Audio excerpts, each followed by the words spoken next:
1978년 11월 18일 남미 가이아나의 깊은 밀림 속에 세워진 작은 공동체. 평온해 보이는 이곳에서 인류 역사상 가장 끔찍한 집단 사망 사건이 벌어집니다. 무려 900명이 넘는 사람들이 광신적인 교주의 명령에 따라 스스로 목숨을 끊은 충격적인 사건입니다. 이 사건의 이름은 바로 존스타운. 음료를 마시라는 교주의 섬뜩한 마지막 명령. 그 명령을 차마 거부할 수 없었던 수백 명의 사람들은 그렇게 생을 마감했습니다. 도대체 무엇이 이들을 이토록 절망적인 선택으로 몰아넣었을까요? 오늘 우리는 존스타운의 비극, 그날의 참혹하고 미스터리한 기록을 한 걸음 한 걸음 따라가 봅니다. 짐 존스, 1931년 미국 인디애나에서 태어난 그는 어린 시절부터 종교와 죽음에 유독 깊은 집착을 보였습니다. 타고난 언변과 강렬한 카리스마를 지녔던 그는 사람들 앞에서 열정적으로 설교하며 차별 없는 사회, 모두가 평등한 공동체를 구현하겠다고 외쳤습니다. 당시 인종차별과 사회적 불평등이 극심했던 미국 사회에서 그의 메시지는 고통받던 이들에게 마치 구원의 빛처럼 매혹적으로 들렸습니다. 특히 사회에서 소외되었던 이들, 빈민층, 아프리카계 미국인들이 그의 말에 귀 기울였고 점차 그를 따르는 이들의 수가 폭발적으로 늘어났습니다. 1955년 그는 인민사원 피펄즈 템플을 창립합니다. 이 종교단체는 처음에는 표면적으로 기독교적 가치를 기반으로 사회정의, 실현과 빈민 구제에 적극적으로 힘쓰는 듯 했습니다. 가난한 이들, 흑인, 그리고 사회적 약자들이 그의 주된 신도층을 이루었으며 그들의 맹목적인 지지 속에 교세는 눈덩이처럼 빠르게 불어났습니다. 신도들은 짐 존스야말로 새로운 시대를 열 진정한 메시아이자 자신들의 고통을 끝내줄 구원자라고 굳게 믿으며 그에게 자신의 모든 것을 헌신했습니다. 그는 초기 기독교 정신과 공산주의 사상을 교묘하게 뒤섞은 교리를 전파하며 신도들에게 모든 재산과 소유물을 공동 소유하도록 강요했습니다.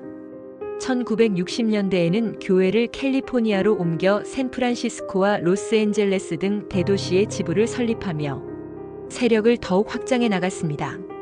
하지만 존스는 단순한 목회자가 아니었습니다.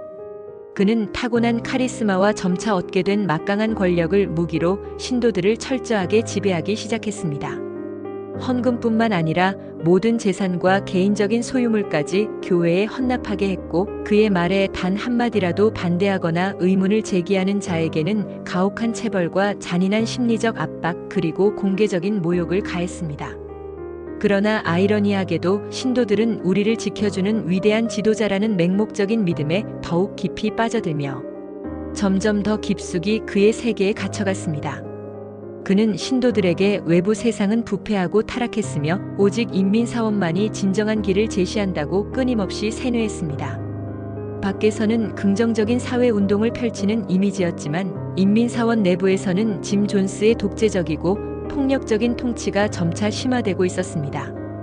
1970년대에 접어들면서 미국 언론은 인민사원 내부에서 벌어지고 있는 학대와 착취, 인권 침해에 대한 충격적인 의혹을 낱낱이 고발하기 시작했습니다. FBI의 조사와 언론의 거센 압박이 숨통을 조여오자 짐 존스는 중대한 결단을 내립니다. 그는 신도들에게 우리는 이 부패한 미국을 떠나 진정한 사회주의 낙원을 만들러 가자고 선언합니다. 그리고는 무려 수천 명에 달하는 신도들을 이끌고 남미 가이아나의 험준하고 인적이 드문 정글로 향했습니다. 그곳 밀림 속에 직접 개척한 땅에 그는 스스로 존스타운 존즈타운이라 이름 붙였습니다. 이곳은 외부 세상과 철저히 단절된 채 오직 짐 존스의 절대적인 통제하에 운영되는 폐쇄적인 공동체였습니다. 존스타운은 처음에는 이상적인 사회주의 공동체처럼 보였습니다. 신도들은 함께 농사를 짓고 학교를 세웠으며 공동식당에서 식사를 나누고 함께 노동하며 모든 것을 공유하는 것처럼 보였습니다. 그러나 이 평화는 오래가지 않았습니다. 짐 존스는 점차 현실 감각을 완전히 상실하고 망상과 극심한 편집증에 시달리기 시작했습니다. 그는 마약에 깊이 의존하게 되었고 신도들을 더욱 강압적으로 통제했습니다. 정신을 잃을 정도로 고된 노동과 만성적인 굶주림, 그리고 존스와 그의 측근들이 가하는 폭력적인 통제와 가혹 행위는 존스타운을 낙원이 아닌 생지옥으로 만들었습니다. 이곳에서의 탈출 시도는 상상할 수 없을 정도로 엄격히 금지되었고 적발 시에는 잔인하고 비인간적인 처벌이 뒤따랐습니다. 1977년 미국 언론은 존스타운 내부의 참혹한 실태를 폭로하는 기사를 쏟아냈습니다. 구타, 감금, 성폭행, 강제 노동 등 끔찍한 인권 유린이 벌어지고 있다는 내용이었습니다. 존스타운에 가족을 보낸 신도 가족들은 미국 의회에 수많은 탄원서를 내며 우리 가족을 제발 이 지옥에서 구해달라고 절규했습니다. 결국 1978년 11월 미국 하원 의원 리오 라이언이 직접 존스타운을 방문합니다. 그는 현지에서 인권 침해 의혹을 심층적으로 조사하고 일부 신도들이 미국으로 돌아가고 싶다는 절박한 의사를 밝히자 그들을 데리고 귀환하려 했습니다. 그러나 조지타운 공항으로 향하던 순간 충격적인 비극이 터집니다. 짐 존스가 사주한 인민사원 무장대원들이 활주로에서 라이언 의원 일행에게 무차별적으로 총을 난사하며 덮친 것입니다.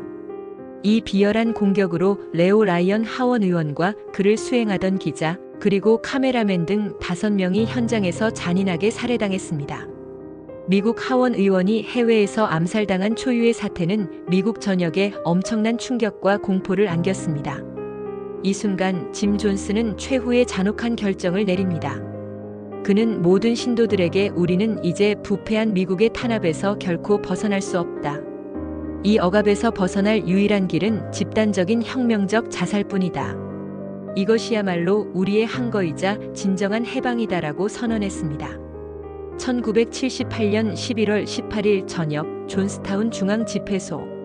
짐 존스는 모든 신도들을 비좁은 공간에 모아놓고 최후의 연설을 시작했습니다. 그는 종이컵에 담긴 음료를 신도들에게 차례로 나누어 주며 이 음료를 마셔라고 냉혹하게 명령했습니다. 그 음료 안에는 치명적인 맹독성 청산가리가 섞여 있었습니다. 어른들은 극심한 혼란과 절규 속에서도 어린 아이들에게 먼저 독극물이 든 음료를 마시게 했습니다.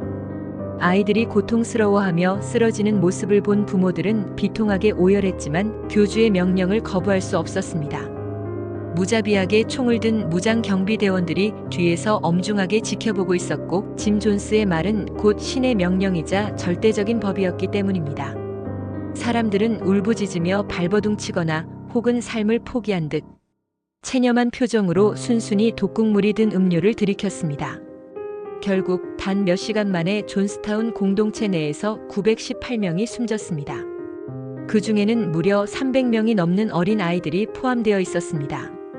이 끔찍한 사건은 집단 자살과 대량 살인이 복합적으로 일어난 인류 역사상 전례 없는 비극으로 영원히 기록되었습니다. 짐 존스 또한 총상으로 사망한 채 현장에서 발견되었습니다. 이 끔찍한 사건 속에서도 극적으로 살아남은 사람들도 소수 있었습니다. 사건 직전에 존스타운을 빠져나왔거나 사건 발생 시 험난한 정글로 도망쳐 숨은 사람들 또는 가이아나의 수도 조지타운에 위치한 인민사원 지부에 머물고 있던 소수의 신도들이었습니다. 그들은 입을 모아 이렇게 증언했습니다. 우리는 교주를 신처럼 맹목적으로 믿었다. 그가 죽으라 하면 우리 또한 죽어야 한다고 진심으로 생각했다. 처음엔 평등을 꿈꾸며 들어갔지만 마지막엔 감옥보다 더한 생지옥이었다. 존스타운 사건은 이상과 희망을 그럴듯하게 내세웠던 사이비 집단이 어떻게 한순간에 가장 끔찍하고 잔혹한 비극으로 변할 수 있는지를 보여주는 섬뜩한 사례가 되었습니다. 사건 직후 전 세계는 경악과 충격에 빠졌습니다. 도대체 어떻게 900명이 넘는 사람들이 한 사람의 광기, 어린 명령에 따라 죽음을 선택할 수 있었는가? 라는 질문은 오랫동안 많은 사람들의 머릿속을 맴돌았습니다.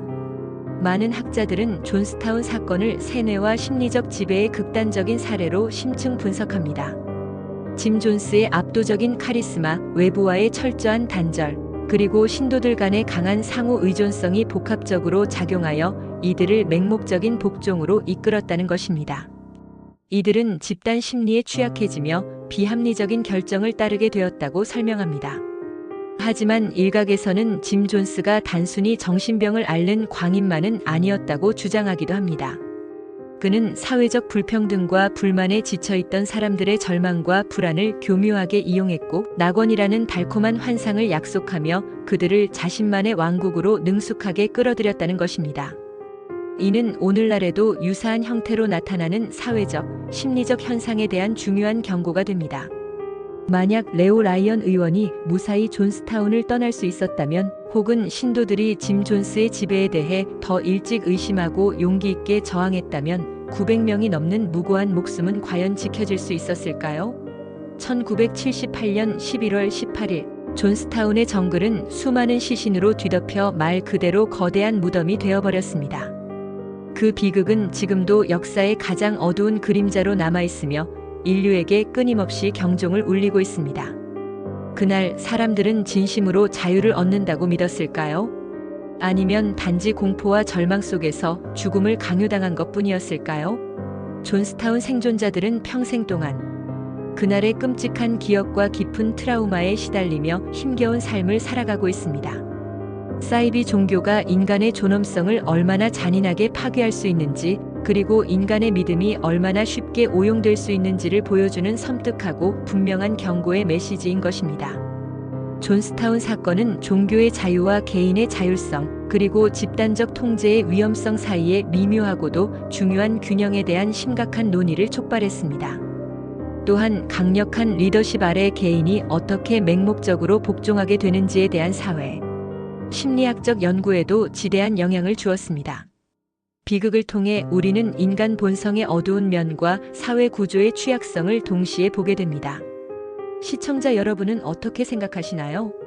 존스타운의 마지막 선택은 짐 존스의 강요에 의한 집단 학살이었을까요? 아니면 교주의 명령에 따른 혁명적 자살이라고 할 수 있을까요? 이 질문에 대한 여러분의 깊은 생각을 댓글로 자유롭게 남겨주세요. 우리의 토론이 이 비극의 의미를 되새기는 기회가 되기를 바랍니다.